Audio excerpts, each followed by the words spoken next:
রাধে রাধে। দেখো আজকে আমি বানাবো পটল পোস্ত দই দিয়ে। তো দেখো আমি কিভাবে পটল পোস্তটা তৈরি করি।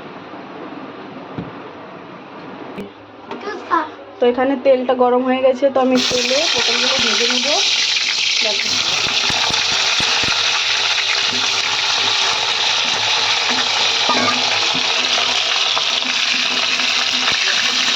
এইভাবে পটলটাকে লাল লাল করে একটু ভেজে তুলে নেব।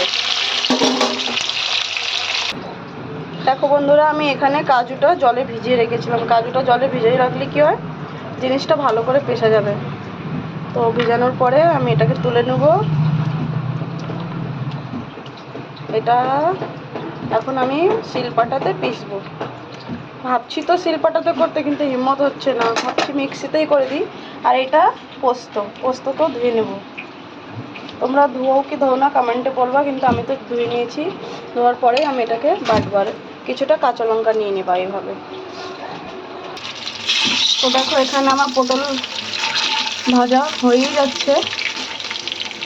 আর আমি সাদা তেল দিয়ে পটলটা ভাজছি। আমি এখানে সরষের তেল ব্যবহার করিনি, কেন কি কড়াইতে তেল ছিল, আমি ডিমের বড়া ভাজছিলাম, তো ওই তেলে আমি পটলটাকে ভেজে নিচ্ছি। আর আমি আর এটা পাটাতে পিসতে পারবো না, আমি এখন এটা মিক্সিতেই পিসবো। দেখো পাটাতে পিসার হিম্মত নেই আমার। তো দেখি আজকে মিক্সিতে পিসে এটা পিসা যায় কি না, কেন কি পোস্তগুলো তো পিসা যায় না পাটা ছাড়া। তো এর ভিতরে আমি ঢেলে দিলাম কাঁচা মরিচ, কাজু আর পোস্ত। দেখো আমি পটলগুলো লাল লাল করে ভেজে নিয়েছি, এখন আমি এটাকে তুলে নেব।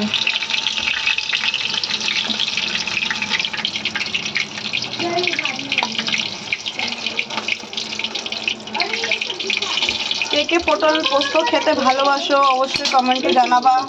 এখন আমি এটা মিক্সিতে পিসবো, পাটাতে আর বাটতে পারছি না, তো এটা আমি এখন মিক্সিতেই পিসবো।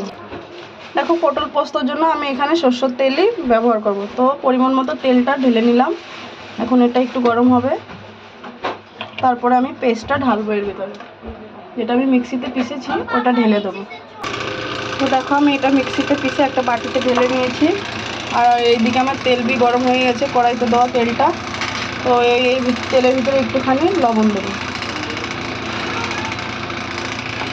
সামান্য মাত্র হলুদের গুঁড়ো, তারপরে এটা আমি ঢেলে দেবো।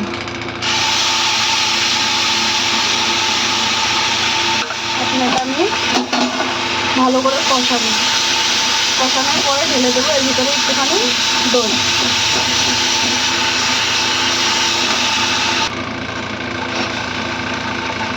দেখো এইভাবে কষাতে কষাতে যখন তেল ছেড়ে দেবে তখন আমি ঢেলে দেবো দই। তো তোমরা কে কে পছন্দ করো দই পটল খেতে?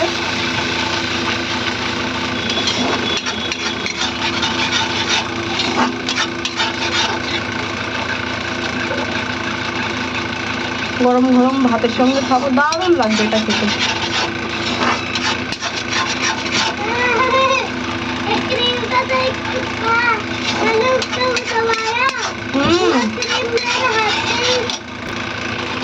তো আমি একটু কাঁচা লঙ্কা বেশি খাই, তার জন্য আমি একটু কাঁচা লঙ্কা বেশি দিয়েছি, একটু ঝাল হবে। তোমরা চাইলে মিষ্টি খেতে পারো, তো কাঁচা লঙ্কা একটু কমই দিবা।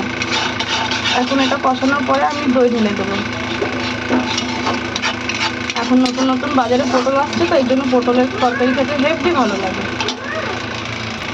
দেখো বন্ধুরা সাইডে তেল ছাড়ছে না মশলা, তো এখন আমি এর ভিতরে ঢেলে দেবো ফেটানো দই। দেখো আমি পরিমাণ মতন দই নিয়েছি, তোমরাও চাইলে এর থেকে বেশি বি নিতে পারো, কম বি নিতে পারো, যে যতটা টক খাবে হিসাব মতন দইটা ঢেলে নিবা। এটা এখন ফোটার পরে যখন এটা ফুটবে তখন আমি ভেজে রাখা পটলগুলো এর ভিতরে ঢেলে ঢাকনা দেবো।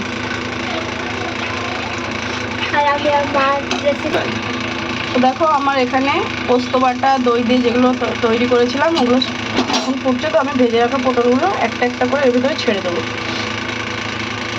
আর এই যে আওয়াজ হচ্ছে না, এটা আমার গ্যাস পাংখার আওয়াজ, এইরকমই হয়। তোমরা ভাবছো কি চলছে তোমাদের ঘরে, এটা পাংখা চলছে, গ্যাস পাংখা। তো এটাকে এবার আমি ঢেকে দেবো।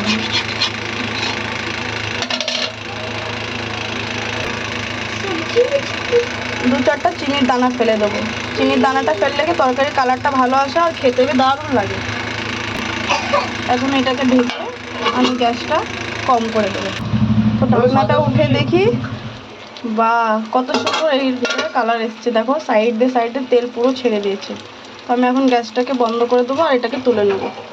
গরম গরম ভাতের সঙ্গে খাবো এটাকে।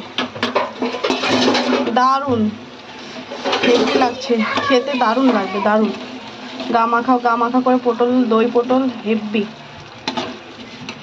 তো দেখো বন্ধুরা, ফাইনালি আমার দই পটল বেনে গেছে। কত সুন্দর লাগছে না কালারটা। এখন আমি গরম গরম ভাতের সঙ্গে খাবো, তোমাদেরকে সবাইকে দেখাবো। তো দেখো বন্ধুরা, আমি গরম ভাতের সঙ্গে এখন খাবো দই পটল। এই দেখো আমার বড় মেয়ের, আমার ছোট মেয়ে বলছে আমি খাবো না। তো দেখো কি কি নিয়েছি এখানে, দই পটল, সালাদে নিয়েছি পেঁয়াজ, শসা আর মাছের ডিমের বড়া। তো খেয়ে বলি কীরকম বেনেছে। আমার বাবা এটা খেতে স্টার্ট করে দিয়েছে। এত লাগে